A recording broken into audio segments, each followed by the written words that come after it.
pertanyaannya begini, bagaimana menjadi trader yang benar? Bagaimana menjadi pedagang yang benar? Trader is pedagang, betul? Oke, bagaimana caranya? Kita mulai.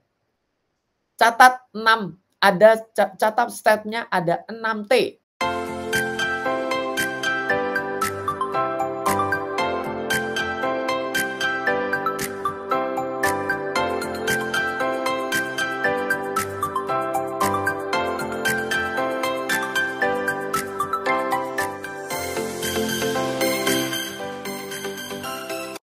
Ya, saya pada hari ini punya materi yang ingin saya sharing-kan sesuai dengan permintaan dari panitia. Bagaimana caranya kalau kita bisa melakukan trading ya. Jadi benar sekali bahwa saya sudah mengenal dunia pasar modal dan trading itu kurang lebih ya hampir mirip dengan usia teman-teman pada saat kuliah ya. Jadi saya berkenalan dengan dunia saham reksadana dan teman-temannya itu sejak usia saya 18 tahun.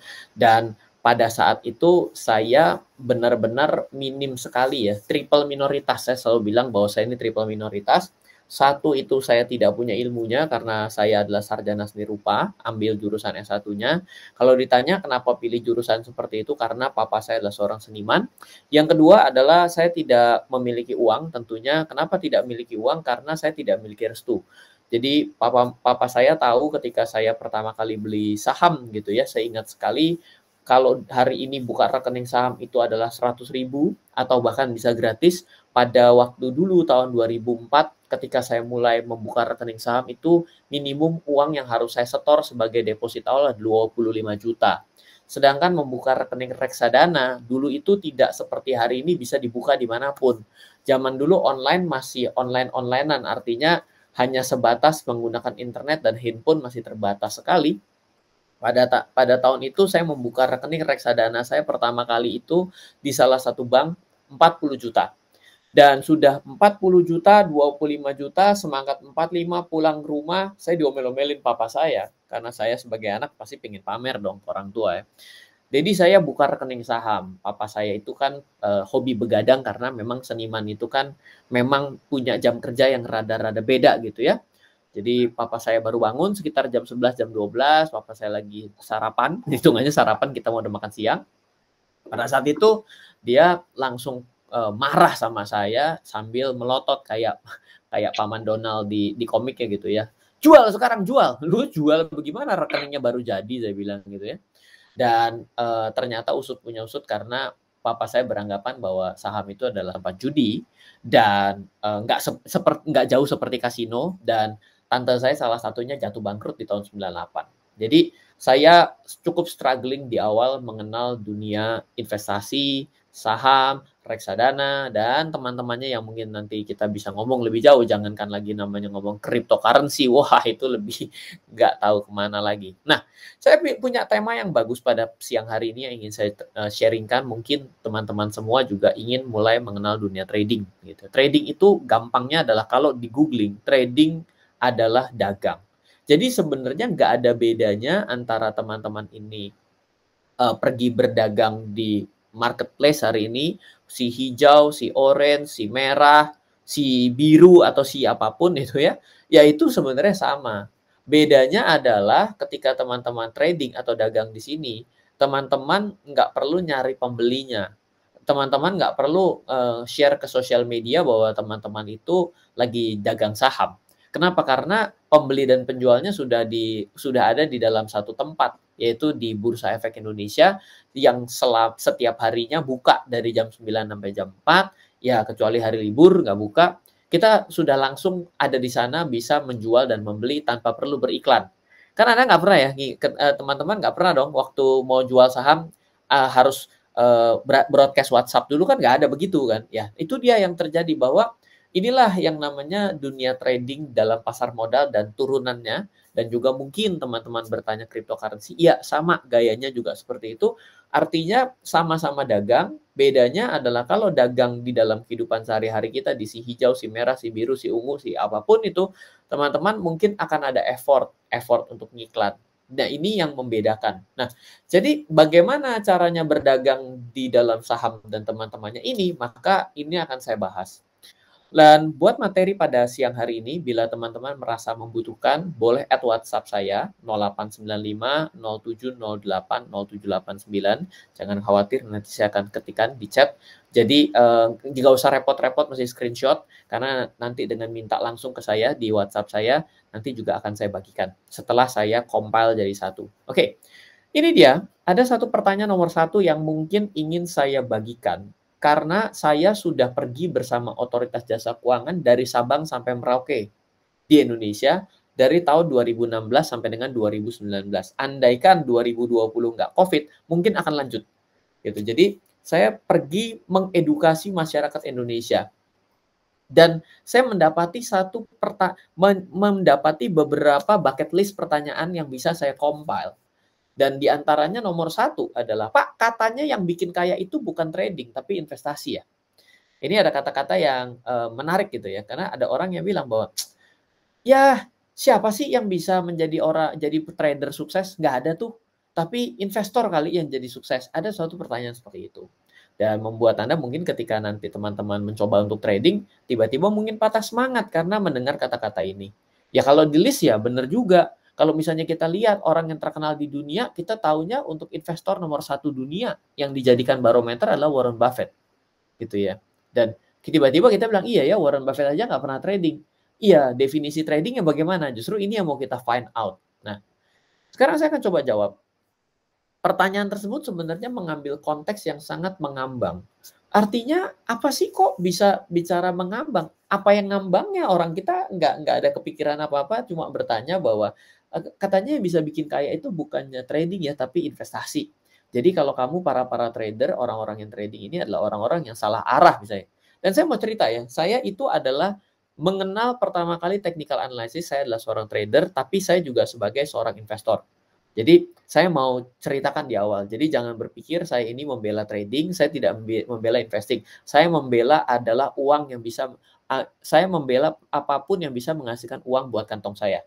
Saya jadi tidak ada trading lebih bagus, investasi lebih tidak. Buat saya apapun yang bisa menghasilkan keuntungan dengan halal buat saya, bagi saya itu bagus.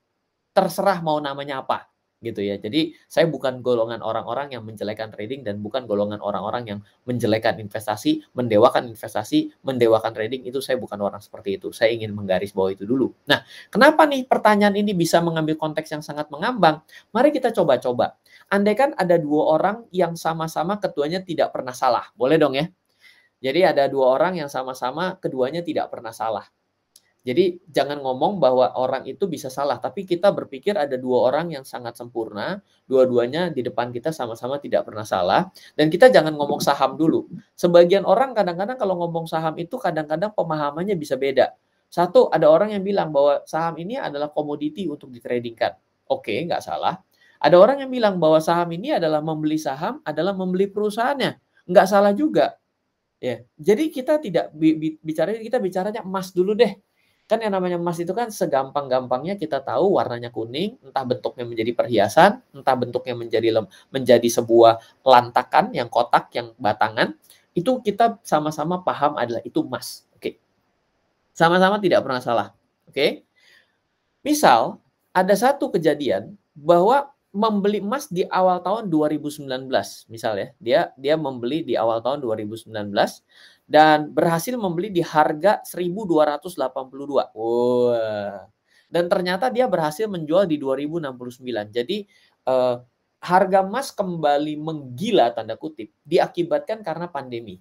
Kenapa? Karena ada satu awareness yang ingin saya bagikan juga ketika nanti teman-teman ingin menjadi seorang investor. Mau gaya apapun, teman-teman bisa lihat pergerakan emas. Kenapa? Karena emas itu masih menjadi safe haven, alat investasi yang paling aman. Ya. Sehingga ketika dunia tidak aman atau ada ketidakamanan yang sifatnya global, maka emas akan menjadi tempat yang paling aman. Selalu ke sana arahnya. Nah, pandemi ini membuat orang merasa tidak aman. Sehingga itulah kenapa yang namanya harga emas tiba-tiba bisa melejit menjadi 2069 per troy ounce. Oke. Tuan A, ya ini Tuan A nih. Lalu Tuan B, sama-sama. Nah, ini Tuan A, Tuan B ya. Tuan A itu adalah memulai di 2019 Dan Tuan B itu sama-sama memulai dari awal tahun 2019. Sama-sama memulai dari awal tahun 2019 dan melakukan jual beli sebanyak 6 kali dengan harga range yang sama, yaitu antara 1.282 sampai 2.069. Oke, mulai saat ini mulai bayangkan Tuan A itu berhasil membeli di titik terendah di tahun 2019 dan berhasil menjemput emas di titik tertinggi di 2069 US dollar per trounce. Karena dua-duanya tidak pernah salah, maka ada Tuan B juga yang ternyata dia melakukan kondisi yang sama dari 2019, tapi sikapnya beda. Dia selalu membeli, menjual, membeli, menjual, membeli, menjual. Dengan kemampuan tidak pernah salah, maka Tuan B ini bisa melakukan sebanyak 6 kali. Dalam kurun waktu yang sama dengan Tuan A. Pertanyaannya, siapa yang lebih untung menurut Anda? Nggak terlihat? Oke, Tuan A yang menahan barangnya, emasnya, mendapatkan keuntungan 61,3%. Hitung-hitungan matematika sederhana lah. 2.000 sekian dikurang 1.200 sekian per nilai awal kali 100%. Tuan B, selisih jual, selisih beli dijumlahkan dengan modal awal. Jawabannya yang jual dan beli secara lebih aktif, Tuan A lebih sebagai investor. Betul? Jadi siapa yang lebih untung? Kalau dilihat dari yang namanya persentasenya, kita semua bisa bilang bahwa Tuan B menghasilkan untung lebih besar daripada Tuan A. Loh, ya nggak bisa gitu, Ryan. Kan bisa saja Tuan B salah. Loh, kan kita udah ngomong di awal. Bahwa kesepakatannya, andaikan ada orang dua-duanya nggak pernah salah, maka siapa yang lebih untung? Jawabannya adalah Tuan B. Nggak boleh di-counter, karena kesepakatan di awal sudah kita ngomong. Dalam belajar ekonomi kan begitu tuh, ceteris paribus. Nggak boleh semua parameter digoyang. Kalau semua parameter digoyang, kita jadi goyang-goyang terus. Nggak bisa belajar gitu ya. Siapa yang lebih untung? Jawabannya adalah yang jual beli secara lebih aktif. Tuan A itu sebagai investor. Berani beli, simpan tidur, begitu dianggap mahal, dia jual. Oke. Kita lanjut. Jadi siapa yang lebih kaya? Jadi siapa yang lebih kaya? Pertanyaannya ke sana. Tuan B, trader, tapi kan itu kalau benar terus, statement itu bikin kondisi menjadi tambah ruwet kalau kita terus perpanjang mengenai lu. Kan bisa salah, betul. Oke, masih ingat statement keduanya yang tidak pernah salah? Mungkin Anda lupa, saya kembali jelaskan. Oke. Lalu, mari kita coba-coba ya. Andaikan dua orang kedua sama, nih, ini ya. Statement ini jangan lupa, oke? Kita lanjut ya. Jawabannya sebenarnya, nih kita bilang ya, jadi siapa yang lebih kaya? Jadi siapa yang lebih kaya? Pertanyaan ke situ kan. Anda akan berpikir apa tadi? Tuan B, si trader kan? Oke, ternyata jawabannya adalah bukan Tuan A, bukan Tuan B. Loh, kok bisa bukan Tuan A, bukan Tuan B sih, Ren? Bukannya Tuan B lebih gede profitnya? Oke. Sekarang kita jawab sama-sama. Yang lebih kaya adalah yang duitnya lebih banyak. Yang lebih kaya adalah yang duitnya lebih banyak. Loh, masih bingung? Tuan A cuma untung 60%, modalnya 100 miliar. Maka Tuan A jual jadi dapat 60 miliar. Betul? Lah Tuan B untung 90%, modalnya 1 juta. Dapat 900 ribu. Betul?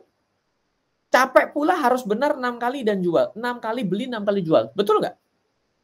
Jadi benar nggak statement saya? Bahwa kadang-kadang kita ini fokus sekali dengan kata-kata siapa yang lebih untung. Tapi kita seolah-olah berusaha untuk menebak pasar selalu benar.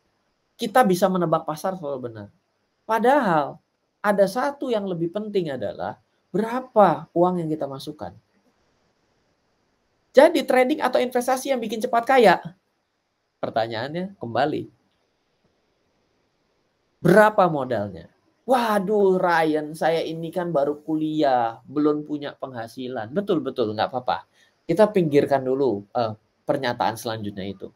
Tapi kita berpikir sama-sama bahwa ada suatu pendapat-pendapat yang ada di publik pada hari ini.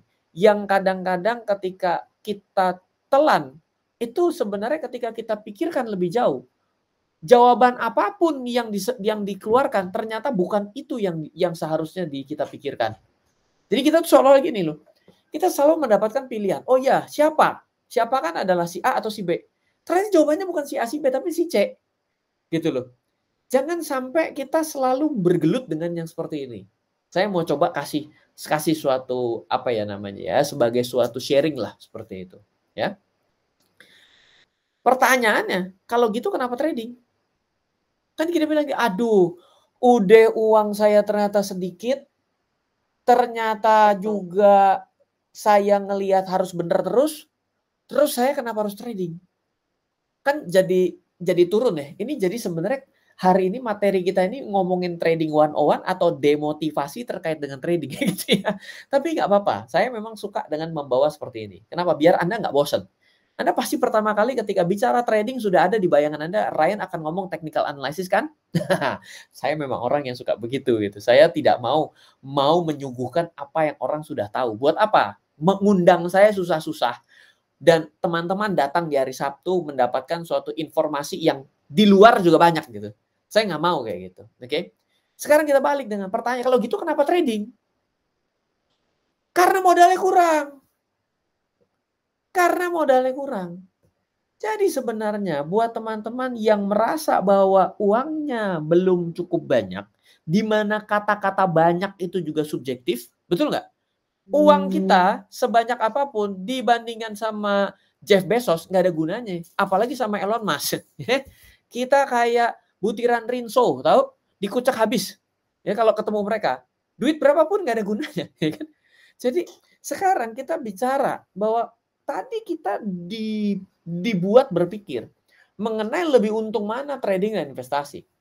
Ternyata setelah kita jauh pelajari, yang namanya trading itu lebih banyak effortnya, tapi ternyata ketika dibandingkan dengan orang yang pasif dengan modal yang satu segambreng, yang satu sekecil-kecilnya, kita jadi aduh udah capek nggak dapat apa-apa nih. Tapi saya mau cerita, karena orang yang modalnya terbatas, versi siapapun, modalnya kurang, maka sebenarnya trading itu menjadi jembatan yang bisa masuk, menjadi jembatan membuat kita bisa join kepada instrumen yang sedang kita inginkan. Jangan lupa, modal sama dengan kaya. Makin besar modal sama dengan makin besar kekayaan. Sehingga, apa kesimpulan menjadi trader? Trader adalah mendapatkan active income dan menambah modal. Jadi kalau misalnya ada orang ya yang bilang, "Oh Pak, saya ini mulai investasi." "Oh iya, investasinya berapa?" "Saya beli investasi itu 100.000." Saya bilang, "Kalau kamu cuma punya niat 100.000 saja, tapi tidak pernah berniat untuk menambahkan investasi kamu, kamu di masa yang akan datang akan sakit hati dengan hasil investasinya." "Loh kok bisa begitu Ryan?" "Loh ya tadi udah jelas. Kalau sekarang kita balik ya, investornya ternyata uang kecil sekali. Dia kan hebat banget ya, bisa nebak emas hampir 100% dong. Kita anggap 100% lah, 1.200 ke 2.400 tadi. Ternyata Anda cuma punya 1 gram. Ditunggu 5 tahun sekalipun, Anda cuma punya 1 gram, walaupun harganya naik jadi 2 kali lipat. Beli di 1 juta, jual di 2 juta, happy nggak? Nggak happy. Secara persentase sih gagah berani. Wah keren banget ya, saya dapat untung 100% loh. Oh iya, berapa pengembalian uangmu? 1 juta jadi 2 juta. Ah cuma 2 juta. 1 juta beli apa bos hari ini? Loh kenapa begitu? Jawabannya adalah karena modalnya kecil untuk diinvest. Jadi sebenarnya bila orang yang memiliki uang sedikit dan tidak pernah menambah investasinya, lalu dia pergi menjadi seorang investor, dia akan menjadi investor sakit hati di kemudian hari. Walaupun persentase yang dia terima gede. Saya 1000% loh untungnya. 1000% modalnya dari 10.000. Cuma dapat 100.000. Nggak akan jadi happy gitu loh. Semoga ini bisa menjadi gambaran ya. Jadi kalau teman-teman yang pada saat ini memulai dengan modal yang kecil, dan ternyata mau memulai dengan trading, itu tidak salah. Kenapa? Karena trading adalah kegiatan aktif dan kegiatan menambah modal. Untung dapat modal baru. Untung dapat modal baru. Aktif. Kenapa trading dagang itu aktif? Walaupun teman-teman semua buka di marketplace hari ini, kelihatannya enggak kerja, itu tetap aktif. Kenapa? Tiap hari mesti ngecek marketplace-nya. Oh iya ada yang pesen nih, saya mesti pergi ke jasa pengiriman. Waduh barangnya habis, saya mesti kasih tahu nih ke yang beli. Aktif, suatu pekerjaan itu. Coba kalau misalnya marketplace tinggal tidur ada yang terima pesanan cuekin aja. Apa yang terjadi? Di cancel kan. Berarti nggak menjadikan Anda dapat uang kan. Nah, itu berarti Anda aktif, harus aktif, proaktif untuk menjadikan dapat cuan begitu. Saya lanjut. Hobi dagang juga boleh. Kalau misalnya ya ternyata Anda misalnya ada orang yang suka dagang itu adalah hobi loh. Dia kayak ada beberapa teman-teman saya itu dia memang suka dengan hobinya adalah mendapatkan adrenalin rush dari, perdagangan. Itu nggak masalah, itu kan namanya hobi ya. Yang repot kan hobi judi juga ada gitu ya. Oke, kita cukup ya soal psikologi ya. Kita udah tidak lagi membahas itu. Saya berharap di kemudian hari teman-teman ketika dipertanyakan seperti ini bisa menjawab dengan proper kepada orang lain. Agar orang lain juga jadi tercerahkan, "Oh iya ya, percuma juga jadi investor kalau duitnya cuma 10.000. Kecuali 100.000 diinvest tiap hari itu 100.000 ditambah. Oh, berarti ini investor powerful nih. Kenapa? Karena modalnya bertambah. Oke. Cukup kita bicara soal psikologi. Pertanyaannya begini, bagaimana menjadi trader yang benar? Bagaimana menjadi pedagang yang benar? Trader is pedagang, betul? Oke. Bagaimana caranya? Kita mulai. Catat 6, catat stepnya ada 6T. Oke, 6T ya. Jangan 2T. Nah, kalau 2T disebut 2 kali nanti konotasinya kurang pas gitu ya. Catat stepnya 6T. T pertama, jangan tolol, tahu diri. Oke. Step T pertama, jangan tolol, tahu diri. Mohon maaf. Sesuatu kadang harus kasar agar nancep di otak, gak bisa hilang. Saya suka membuat seperti itu karena itu kadang-kadang juga membuat saya menjadi ingat. Dan benar ingat gitu ya. Ada seorang guru saya SMP, saya ini kan troublemaker. Dulu nggak tahu sekarang namanya ujian akhir nasional ya. Dulu saya itu Eptanas, saya troublemaker di SMP saya. Guru matematika saya bilang, "Kamu ini sampai gede kamu nggak bisa matematik. Payah kamu." Nancep ke sini saya. Hari ini, hati-hati Bu, kalau mau ngadu matematik hari ini. Seenggak-enggaknya saya olimpiade matematik, seenggak-enggaknya pernah ngajar tim olimpiade eksakta untuk bisa persiapan olimpiade di bawah Yohanes Surya. Mohon maaf, statement-nya jadi batal dengan sendirinya. Tapi statement itu nancep ke diri saya sebagai bukan takut tapi tertantang. One day saya buktikan kalau saya bisa. Nah, hari ini bisa gitu. Jadi saya pingin Anda juga jadi nomor satunya langsung yang agak keras ya. Jangan tolol tapi tahu diri. Tidak ada sistem yang berhasil 100%. Oke. Jadi jangan pernah berpikir bahwa ada cara trading yang membuat Anda selalu untung tidak pernah rugi. Dan kalau ada yang pernah memperkenalkan metode seperti itu kepada Anda, kata-katanya jangan lupa dengan T yang pertama. Tidak ada sistem berhasil 100%. Kecuali motivator. Kecuali aset Anda satu saham udah bertriliun-triliun. Jadi kalau kita mulai dari start small, kita nggak bisa. Loh, kecuali motivator. Oh iya, motivator. Pasti bisa. Ya, pasti bisa. Kamu ngomong pasti bisa, iya. Tapi kan yang ngelakuin orang lain. Ya semangat boleh. Tapi kebablasan lama-lama spekulasi loh. Kecuali aset Anda di satu saham sudah bertriliun-triliun. Kenapa? Kalau sudah bertriliun-triliun, salah berkali-kali itu nggak apa-apa. Akhirnya akan berhasil juga gitu ya. Nah, trading bisa tanpa tools, tapi tidak bisa tanpa metode. Tanpa metode. Ini namanya judi. Goblok gitu mau ngomong gitu ya. Jadi kita harus tahu bahwa tidak ada sistem yang bisa berhasil 100%. Dan tidak bisa kita tidak memiliki metode dalam kita berdagang. Nah, dalam kita berdagang itu kita mesti mengenal apanya? Bukan mengenal pasarnya terlebih dahulu juga, mengenal kesukaan diri kita. Nah, ini juga pertama yang suka salah ya. Nanti teman-teman kalau mau dagang gitu, saham mana yang harus dibeli? Saham apa yang tepat? Apa rekomendasi saham? Kita tiba-tiba langsung fokus ke sana. Tapi kenapa? Coba gini sekarang, kita pergi ke pasar nih, kita misalnya ada saya berdua deh ya. Nah, kita pergi ke pasar. Buah apa yang enak? Oh, itu tiba-tiba tuh dikasih begitu banyak pilihan, kita berdua bisa milih buah yang berbeda loh. Kenapa? Karena kita memiliki preferensi yang nggak sama. Memiliki kesukaan yang berbeda. Saya suka asam, anak saya suka manis. Ini udah jelas nih. Saya kalau cari jeruk, cari yang asam.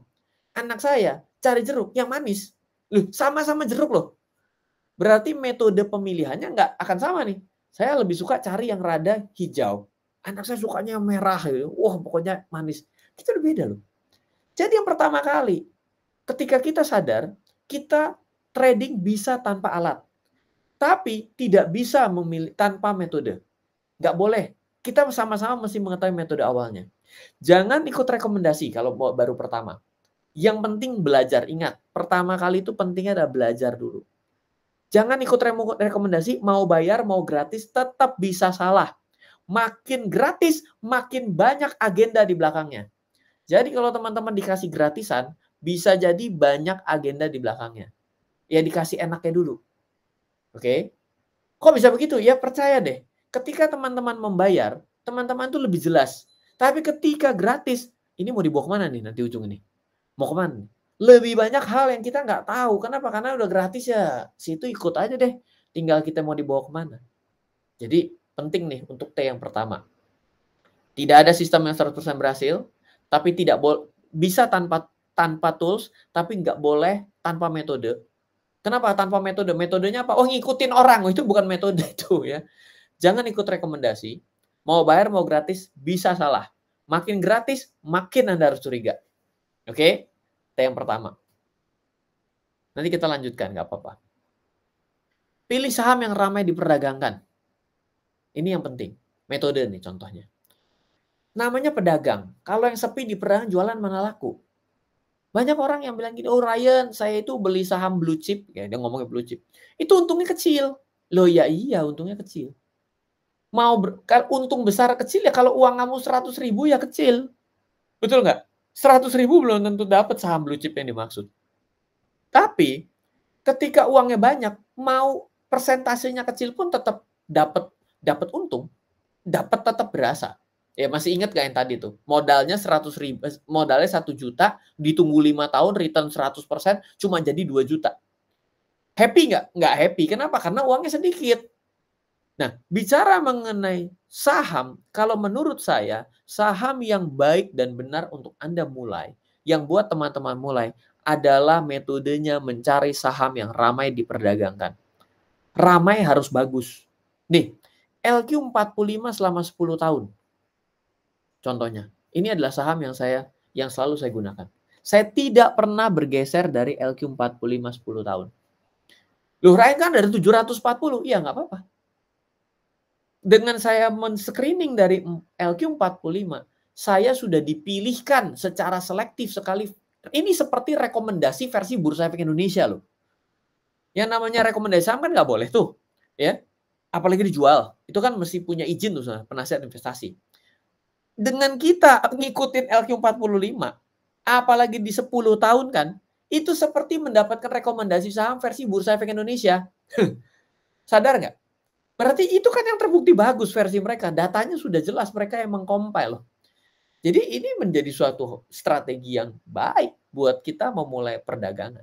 Oke, cari sendiri ya. Kalau LQ45 10 tahun itu yang mana? Sedikit kok, nggak nyampe 20. Oke. Ini, mohon maaf, ini tidak cocok di perdagangan. Kenapa? Loh, coba lihat.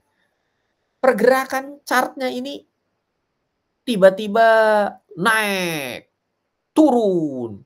Ini harian loh. Ini tidak cocok didagangin. Pak, kalau investasi silahkan. Setiap orang punya cara masing-masing. Tapi kalau ini untuk didagangin, kurang pas. Kenapa? Bukan artinya ini bukan saham yang bagus ya. Hati-hati loh ya. Tapi yang diperlukan adalah saham yang dagang itu paling enak di yang lagi ramai. Ramai diperdagangkan. Artinya banyak penjual dan pembelinya. Lebih enak dibandingkan yang sedikit. Jualannya perlu pakai skill. Jualan barang langka tuh perlu pakai skill. Ya coba aja sekarang deh, saya pengen tahu. Sekarang saya kasih teman-teman satu bisnis yang bagus, yaitu apa? Jualan CD. CD ya. Ada yang nggak tahu CD jangan-jangan. Coba jualan. Gimana caranya jualan CD? Orang hari ini semuanya tinggal kirim email, kirim WA segala macam. Yang kita suruh jualan CD. Mesti masukin CD-nya aja bingung di laptop di mana, benar nggak? Berarti kan nggak ramai kan? Susah nggak jualannya? Pasti susah. Ada yang beli nggak? Ada, tapi susah. Dan lebih mikirin juga gimana jualannya ke siapa ya gitu ya. Itu kira-kira tips pedagang. Secara chart aman. Nah ini contohnya, nominal tertentu nggak cocok trading di sini. Jadi secara chartnya sih bagus. Kalau ini kan chartnya nggak bagus nih, banyak garis. Di sini secara chart aman, tapi nominal tertentu nggak cocok trading di sini. Loh kenapa? Contoh sederhana di layar ini. Ini perusahaan pasti hampir semua kenal, Adira Finance, kemungkinan pada kenal karena ini adalah perusahaan multi finance leasing ya yang terkenal di Indonesia, anak usahanya dari Danamon.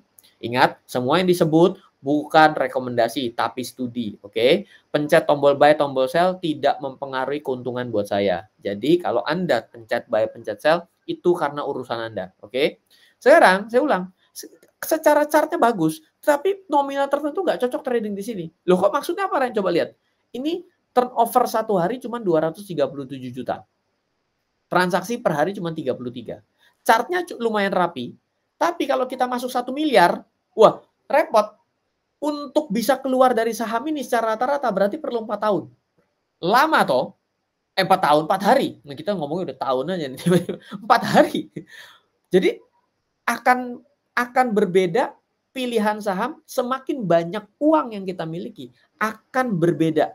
Semakin selektif kita bisa masuk ke saham. Tidak bisa semua saham kita masukin.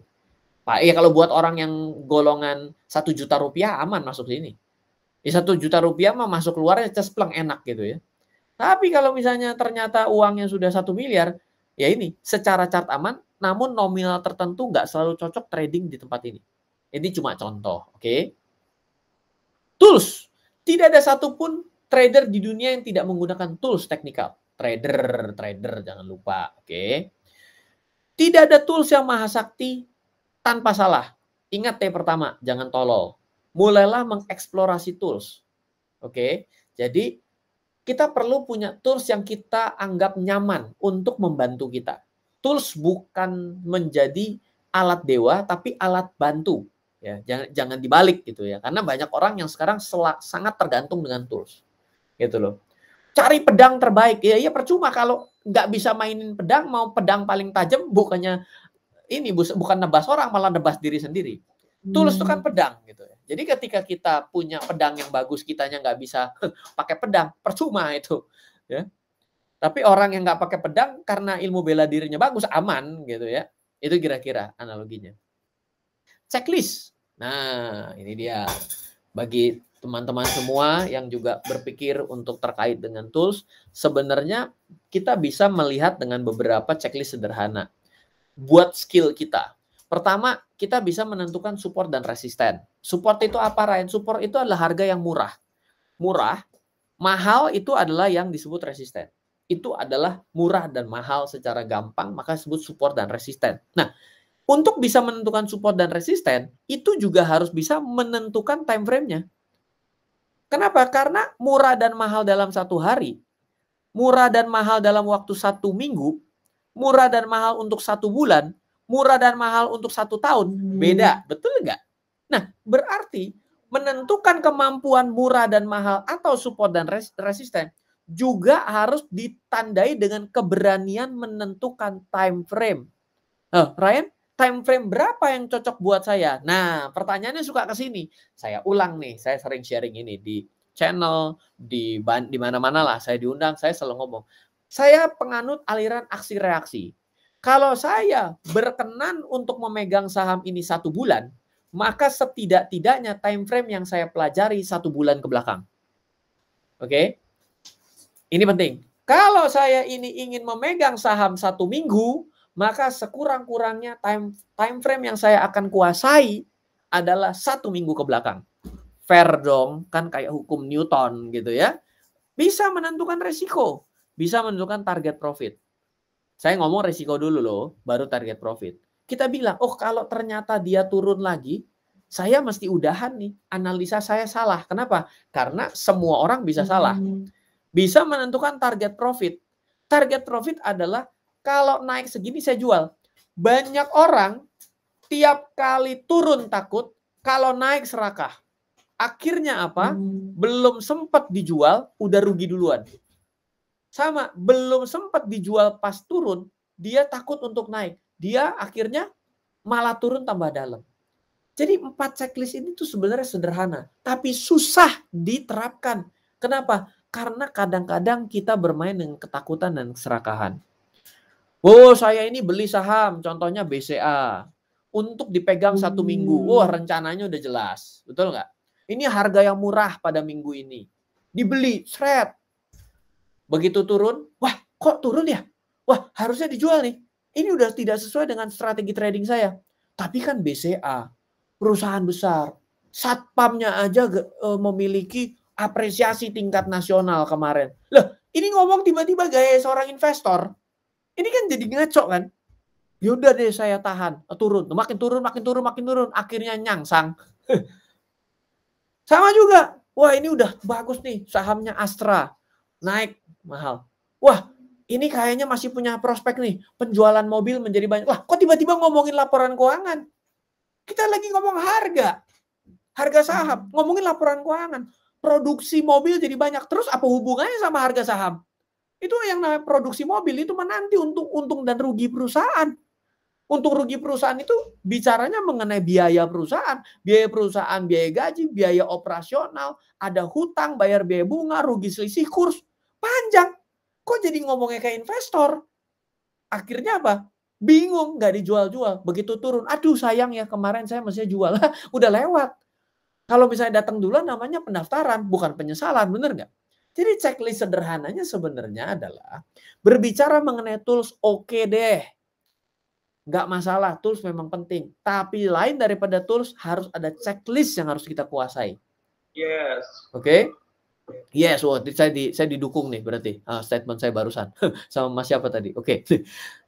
Contoh manual tools misalnya support resisten pakai Fibonacci, trading time frame less than 1 month, time frame analysis pakai 3 month. Loh, kok gimana sih Ryan? Tadi katanya 1:1. Iya boleh dong. Kalau kita udah punya gaya sendiri, saya itu trading untuk ke depan 1 bulan. Data yang saya harus kuasai 3 bulan. Kan boleh dong? Loh, Anda kalau mau belajar kan juga begitu. Saya mau belajar buat ujian besok atau Anda akan belajar untuk ujian masa depan. Mana yang tahu? Suka-suka Anda kan, seperti itu. Automatic tools misalnya. Ini kan contohnya ya, ini kan manual nih, mesti tarik-tarik. Ini moving average, stochastic, ini adalah automatic tools. Anda bisa banyak menggunakan alat bantu. Trading plan ini penting. Buy at support, sell at resist, stop loss harus ada. Averaging down when next support kurang dari 5%. Boleh saja. Kan setiap orang bisa menentukan strategi sendiri. Wah Ryan, saya bagi pemula, saya bingung loh menentukan strategi. Yuk nggak apa-apa, silakan Anda coba aja. Ini kan referensi nih. Coba dulu. Nanti begitu nyoba, oh nggak cocok Ryan, 5% salah. Nah, berarti Anda sudah bisa memperbaiki atas pengalaman Anda dan kesukaan Anda. Itu yang penting. Gitu loh. Memang benar untuk pertama kok kayaknya ngeblur banget kalau saya disuruh nentuin sendiri nggak apa-apa. Copy paste boleh. Setelah itu coba, kurang pas buat saya. Kurang pas buat saya. Mestinya bukan yang ini nih pakainya nih. Misalnya, saya mau pakai Bollinger. Nah, itu namanya sudah belajar. Itu yang penting. Oke. Ditulis lebih membingungkan daripada digambar ya. Oke, ini kita akan coba ya. Nih, ini contohnya nih. Ini adalah menentukan resisten dan support. Nah, ini nih. Ini saya pakai, ini yang seperti saya bagikan di buku investasi saham ala swing trader dunia. Apa judul bukunya? Investasi saham ala swing trader dunia. Ya kalau siang-siang gini jadi sales buku kan, kita jualan buku juga gitu ya. Yang kita gunakan adalah MA10, MA60, MA200, EMA30. EMA. Oh Pak, kenapa angkanya klinik Pak? 10, 60, 230. Lalu kenapa ini EMA? Waduh, ini panjang. Kalau kita ngomong kayak begini, kita bisa sampai sore. Bahkan sampai besok. Karena kalau saya ngajar kelas khusus untuk trading, namanya trading camp itu 2 hari. Jadi kalau ditanyanya sepanjang itu, jawabannya satu ikut kelas saya, yang kedua silakan baca buku. Karena kita akan sangat panjang untuk berbicara itu dan waktu saya kalau nggak salah cuma 90 menit di siang hari ini. Nah, ini adalah indikator yang digunakan. Jadi ini adalah areal beli pertama, areal beli kedua, karena sebagai support dan resistennya saya tentukan di sini. Karena ini. Ya udah, as simple as that gitu loh. Ini contoh ya. Nah, T yang ketiga, T yang kedua tools ya. Trial or test the system. Trial, coba simulasikan suatu informasi jurus trading yang baru Anda pelajari dengan Anda lihat dengan chart ke belakang. Anda coba-coba seperti belum kejadian. Kenapa? Kalau sudah kejadian kayak gini, tiba-tiba jadi maha tahu. Oke, jadi tes. Oh, maksudnya tuh support di sini. Bener nggak kena support selanjutnya begini? Oh, resisten tuh sini. Oh, bener nggak resisten selanjutnya di sini? Loh, kok salah? Harus diapain kalau salah? Nah, kenali kelemahan. Kenali kelemahan. Pasti ada. Dan kenali keunggulan. Tentu juga ada. oh ternyata kelemahannya ini dari strategi ini. Jadi Anda lihat ke belakang nih, tes. Coba dengan menggunakan data tidak terlalu besar, apalagi sampai menggadaikan anak dan istri. Nah, ini dia. Dana, bukan data ya, dana. Jadi kita ketika sudah cukup yakin akan sesuatu, kita bisa coba. Jangan pakai, kalau ini kan mungkin nggak anak istri, tapi ini pakai pinjol. Wah, ini repot. Ya kan? Telepon-telepon suruh bayar gitu kan. Jangan. Pakai uang yang sederhana. Sederhana itu apa? Jadi kalau saya bukan pakai uang yang kecil. Uang yang kecil tuh repot. Uang sederhana tuh begini. Anggaplah teman-teman itu lagi coba ngedeketin PDKT, misalnya ada, wah nih ada cewek ini cantik gitu ya. Saya pengen kenalan, saya pengen ngajak makan malam. Ya udah kita ajak makan malam. Ya setelah PPKM level 1 ini menjadi relevan contohnya. Oke, saya ajak makan malam. Udah saya keluarkan uang. Ya ternyata saya banyak gak kecocokannya sama dia. Ya udah deh, saya cuma kenalan sekarang aja. Ya sederhana. Hilang dan Anda rela, bener nggak? Ya sudah, berarti ya itulah uang yang sederhana yang dijadikan sebagai sarana untuk ngetes strategi ini. Kenapa? Kalau tidak pernah pakai duit, tidak akan pernah serius. Itu yang saya selalu bilang. Bagaimana caranya untuk belajar dengan serius? Belajar. Yang kedua, tes. Nggak usah pakai uang besar, tapi pakai uang yang sederhana. T yang ketiga, trial or test the system. Take profit. Nah, ini udah masuk nih selanjutnya. Take profit. Pertanyaan yang paling salah, berapa persen saya harus taking profit? Pak, 3% ya Pak? 7% ya Pak? Yang benar adalah, di mana sih resistennya? Oke, saya take profit di situ. Jadi kita ini jangan tiba-tiba maksa ke pasar. Tidak 1.500, tidak saya jual. Loh, memang kamu yang punya pasar, ya kan?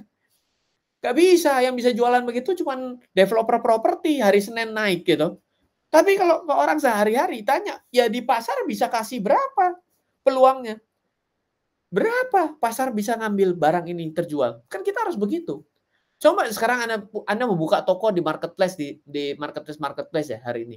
Saya mau jual handphone ini misalnya ya, harga pasarannya 5 juta misalnya. Tiba-tiba Anda mau jual 15 juta. Laku nggak? Nggak laku, dijamin. Kecuali Anda pinter sekali. Oh ini handphone saya, ya kan, ada tanda tangan Cristiano Ronaldo, ya kan, cap bibirnya Mario Ozawa, siapapun gitu ya. Ya taruh, ya mungkin laku. Tapi kalau secara normal, jual, ya Anda lihat pasar berapa bisa kasih. Kalau nggak lihat pasarnya, repot. Maksa kan jadinya. Take profit. Jadi paling salah bicara mengenai take profit adalah, saya kalau nggak jual 5%, saya nggak jual. Lah kok maksa? Emang pasarnya kasih harga segitu? Yang jelas adalah pertanyaannya, di mana angka pasar bisa kasih? Di mana resistennya? Oke, di situ saya take profit. Oke, loh, tapi Ryan, kan bisa dong setelah kena resist justru terbang. Nah, ini adalah golongan orang nih, ceritanya nih kan golongan begini nih. Sudah benar beli di sini, set, buy. Udah jago ya. Dia udah punya jurus nih, set di sini dijual, set di sini jual. Dia jual dengan gagah perkasa. Just naik ke atas, nyesel luar biasa. Sebenarnya orang ini adalah orang yang emang serakah aja menurut saya. Kenapa? Dari sini ke sini kan lu udah untung, Bos. Biarkanlah orang yang beli di sini biarkan untung. Kadang-kadang kita itu kepinginnya adalah kita jual di titik tertinggi, orang yang beli modiar kowe. Kamu dapat saham langsung turun setelah kamu beli. Itu modelnya begitu terus ya rusak juga lama-lama. Jadi kita mesti perbaiki cara berpikir. Kenapa? Kalau kita selalu berpikir nanti akan kena dan terbang, kita akhirnya tidak pernah taking profit. Dan ketika dia mau stop loss dan dia takut dia mantul, dia tidak akan pernah stop loss. Kenapa? Karena dia selalu berpikir yang kebalikan dari yang ingin direncanakan. Take profit. Oke, berapa persen harus take profit? Nggak boleh. Ikuti pasar bisa kasih berapa, tapi setelah tahu pasar kasih berapa, jangan dibalik. Oh kan nanti kalau kena resisten malah terbang. Jadi bingung. Itu kenapa itu udah dua strategi yang berbeda. Yang satu buy on low, sell on high. Yang satu buy on breakout, sell on new high. Itu strategi yang udah berdua beda. Gitu. Oke. Sorry, ini ada suaranya masuk. Teman-teman, ada suaranya bocor. Oke, thank you. Satu, bukan rezeki Anda. Ya, kalau dari saya gitu ya, bukan rezeki Anda. Yang kedua, ya jangan dijual seluruhnya lah. kalau memang tahu bahwa strategi itu punya kelemahan? Bener nggak? Kan dengan gampang saja dong. Kita takut nih, di sini ternyata naik lebih jauh. Ya udah, pertama kita rela, yang kedua, ya sudah jual sebagian. Namanya adalah taking profit parsial. Bahasa orang forex trailing stop. Nah, pakai jurus itu. Gitu. Lanjut ya. Take stop loss. Harus berani ambil stop loss. Ini saham blue chip punya XYZ. Ngapain di stop loss? Lah gimana? Kadang-kadang banyak yang begitu. Lupa, tapi kalau saham blue chip mah jangan di stop loss lah. Loh kok kenapa? Kan bisa naik lagi. Lah, kok tahu? Saya juga jadi bingung gitu. Ada yang begitu. Saya kira ini lucu. Masa saham blue chip di stop loss lah? Saya bingung kenapa nggak boleh di stop loss. Emang yang namanya buah jeruk selalu laku kalau dijual? Enggak juga. Aduh, duduran busuk juga ada gitu loh. Kenapa jadi begitu cara berpikirnya? Ya karena mencampur adukan antara konsep berdagang dan berinvestasi. Tiba-tiba kita campur adukan. Demi apa? Demi menyatakan kita itu benar apa yang kita ambil pada saat itu. Aneh kan? Nanti juga naik lagi. Banyak opportunity loss loh. Nah, coba pikirkan nih. Ini ada suatu studi yang berbeda. Kenapa Anda harus stop loss? Oke. Ada banyak opportunity yang bisa hilang. Anda bisa kehilangan banyak momen akibat tidak menjual rugi. Oke, saya kasih contoh ya. Pak Kwon, se-Surabaya nggak ada yang tidak mengenal perusahaan ini. Perusahaan jelek? Nggak bonafit? Pernah ngeplang? Nggak semua. Saya yang jawab. Oke? Nggak semua. Bagus. Nah, itu satu Surabaya isinya Tunjungan Plaza semua. Ya kan? Oke, dan banyak proyeknya. Oke. Semua screening Anda di atas, tiba-tiba bukan seperti seorang trader. Anda membeli saham, laganya trading, screeningnya fundamental. Bingung? Ini bingung. Jadi kalau misalnya kita sebut satu, pewon gitu ya, apakah ini adalah suatu cara kita melihat secara trading? Tidak. Kenapa? Karena ini cara fundamental. Semua cara screening seperti ini tidak digunakan seorang trader. Oke? Makanya jarang untung. Nih, kasih lihat. Pakuwon Jati. Ya, kita lihat nih ya. Ini entahlah kapan, kita nggak usah ngomong angka harganya kapan, jangan diomongin ke sana dulu. Oke ya, kita melihat bahwa ini harga seperti ini, nyatanya adalah setelah dari sini, dia turun, dan still turun, ya. Turun dan turun terus. Ini juga disebut opportunity loss. Kenapa? Coba lihat, di waktu yang sama, ini sebelum stock split tentunya, di waktu yang sama, akibat Anda merasa Anda berpikir ini akan naik terus dan Anda tidak mau stop loss akibat Pak Kwon adalah perusahaan yang bagus contohnya. Di waktu yang sama Anda tidak melihat BCA ceritanya. Ternyata nah ini kita lihat di waktu yang sama dari kondisi ini ke atas BCA naik. Jadi di sini ini saya balik ya. Di waktu ini sedang Pak Kwon turun, di waktu yang sama BCA lagi naik. Berarti kan Anda logika gini, andaikan saya jual stok Pak Kwon saya, karena penurunan ini, saya pindah ke BCA, saya malah dapat untung loh. Bener nggak cara berpikirnya? Oke, ini disebut opportunity loss. Nah, penjelasannya ya, saya cerita di sini ya. Saya Pak Kwon, saya senang ya perusahaan ini perusahaan yang keren, developer yang bagus, ya kan. Kalau ngundang ke Surabaya pakai bisnis kelas. Dan yang terakhir, test your own strategy. Setelah Anda mencoba strategi trading Anda pelajari, cobalah untuk melakukan adjustment bila Anda merasa tidak nyaman. Setelah itu jalani trading dengan cara Anda sendiri. Halo, terima kasih sudah menyaksikan video di RF Channel on YouTube. RF Channel adalah channel edukasi untuk kita secara bersama-sama belajar dan mendapatkan aktualisasi mengenai investasi, keuangan, dan bisnis bersama saya, Ryan Filbert, dan tim. Add nomor WhatsApp saya di 0895 07 08 0789 0895 07 08 0789. Download aplikasi MyRF di Android atau iOS untuk mendapatkan artikel dan tema-tema khusus mengenai edukasi investasi, keuangan, dan bisnis pada aplikasi MyRF sekarang juga. Setiap bulan, saya bersama dengan tim memiliki kelas, mulai dari belajar trading dengan analisa teknikal, yang strateginya bisa Anda terapkan pada seluruh market, mulai dari saham, forex, hingga cryptocurrency, atau kelas investasi saham bernama Fundamental Camp. Untuk mengetahui kelas lainnya dan bertanya mengenai kelas, hubungi tim sekarang juga di 0852 882 6187. Sekali lagi, 0852 882 6187. Semoga terus bermanfaat. Dari saya Ryan Filbert, salam investasi untuk Indonesia.